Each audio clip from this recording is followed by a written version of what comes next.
Assalamu alaikum урматтуу эже сиңдилер, апалар. Видеобуздун кеңири таркалышы үчүн лайк басууну унутпаңыздар. Пайгамбар саллаллаху хадисинде айтып өтөт, себепчи болуу таркатканга барабар деп. Иншалла сиздер дагы жооп ажырларга ээ болосуздар.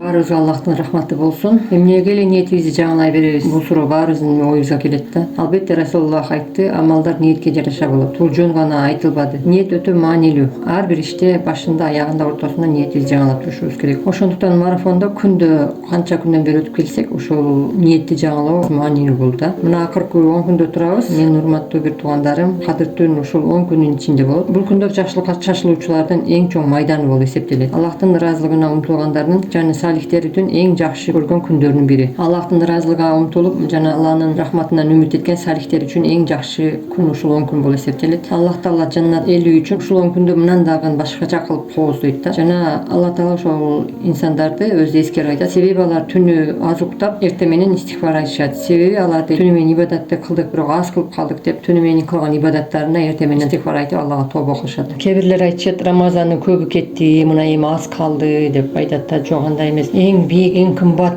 күндөр, эң Аллахка жакындоочу күндөр мына ушул акыркы 10 күндөр болуп эсептелет да. Расулуллах ушул 10 күндө дейт, бул күндү өтө кадырлап, мүмкүн болушунча колунан чыгарбай, күчүнүн канчалык жетишинче колунан чыгарып бербейге аракет кылып ибадат кылчу эле дейт да. Айшен айтат, Рамазандын акыркы 10 күнүндө Расулуллах вообще төшөккө жатчу эмес дейт. Ошол жада калса өзүнүн үй бүлөсүндө окушууга буйручу эле дейт. Өтө тырышып ибадат кылчу, буттары шишип, ушунчалык көп ибадат кылчу дейт. Ушул 10 күндүн ичинде этикафка отурсак өтө жакшы экен. Пайгамбар саллаллаху алейхи вассалам бул 10 күндү этикаф менен өткөрчү экен да. Ушул 10 күндөрдө балдарыбызды дагы ибадатка, тахажжудка буйруп, аракет кылып, болушунча ибадатка чакырып, кызыктырышыбыз керек экен да балдарды. Суфиян Саури рахматуллахи айткан экен, акыркы 10 күндө дейт, тахажжуд калтырбооңорду каалайт элем дейт да. Кимдин күчү жетсе дейт, үйүңөрдө кемпир шалдар болобу, балагатка жеткен, намаз окуган жаш балдар болобу, кимдин күчү жетсе баардыгын тахажжуд убагында тахажжудка ойготуп кала, көп дуа кылдырып калгыла деп Суфиян Саури суранып айтып кеткен риваяттар келет да. Бул күндөрү дубада, зикирде, Куранды, намазды мүмкүн болушунча колубуздун келишинче көп аткарганга аракет кылышыбыз керек экен да. Эми кээ биркелер мен иштейм да деген же тигиндей да деген шылтоолор болот да. Эми башка мисалы үчүн эс алууга же башка бир жактарга каникул алып суранып кетишет да. Ошол каникулга чыккан инсандар дейт, акыркы 10 күндө дейт каникул алгыла дагы мүмкүн болушунча нафил ибадаттарды көбөйтүп Алла менен байланышта болгула деп айтып кетишет. Эми бул 10 күн аз эле күн да, 10 эле күн. Бул 10 күн өтүп кетсе, кийинки жылы келет. Кийинки жыл 1 жыл. Эми ал жыл кимге бар, ким жок, ал күнгө ким жетет, ким жок. Жетпей калышыбыз да мүмкүн. Аллах сактасын, өмүрүбүзгө береке берсин. Азаи рахматуллахи да айтып өткөн экен, ким тахажжудка оңой турса дейт, кыямат күнү ал Аллахтын астыда туруусу оңой болот дейт да. Өзүңүздөр тахажжудка аракет кылышыбыз керек экен. Расулуллах буты ушунчалык шишип кеткендей намаз окуп 10 күндө ибадаттан башын көтөрчү эмес. Ибадат кылган жери жана сахабалардын ибадат кылган жери ушунчалык ыйлагандан көздүн жашынан суу болуп кетчү эле дейт да.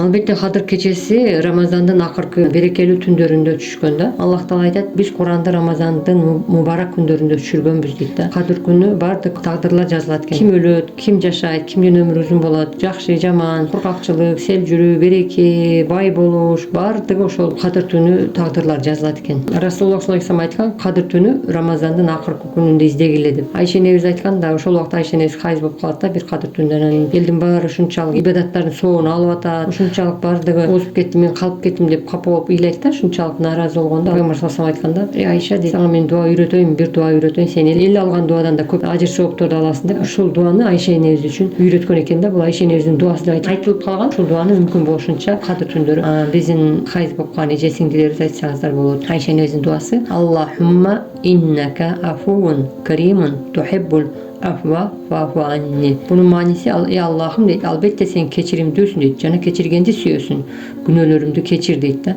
Эми шуну мүмкүн болушунча Кадыр түндө бир эле хайыз эжелер, сиңдилер эмес, баарыбыз айтсак болот да. Күндүзүн күнү 10 жолу айтыңыздар, түнү менен ушул ибадатта болгондо ушул дуаны айтыңыздар. Бул күнү ибадатты, дубаны, Куранды, садаканы ушунчалык көбөйтүшүбүз керек экен да. Ыйлоо менен кантип Алланын астыга барам, канткенде мен Алланы ыраазылыкка алам деген гам фикир менен болушубуз керек экен да. Амир марифты көбөйтүп, ихсандарды көбөйтүп аракет кылышыбыз керек экен. Карасаңыздар, мындай жашоодо саудагерлер бар да, ошолор ушул соода сезонунда мүмкүн болушунча максималдуу үйдө ким соодага жараган бала чакасынан бери алып чыгып соода кылып калышат го. Ошол сыяктуу эле бул акыркы күндө акыркы 10 күндөрдө биз дагы бул мусулмандар үчүн сезон экен да, бул дагы алып калышыбыз керек экен да. Мүмкүн бошунча күчүбүздүн жетишинче балдарыбызды дагы үйдө ким ибадатка күчү жетет баарын ойготуп чакырышыбыз керек экен. Аллахым өзүң кечир бизди, Аллах Таала бизди кечирсин. Аллахым баарыбыздын ибадаттарыбызды кабыл кылсын. Аллахума инни аля зикрика ва шукрика ва хусни ибадатика. Ассаламу алейкум рахматуллахи ва баракатух.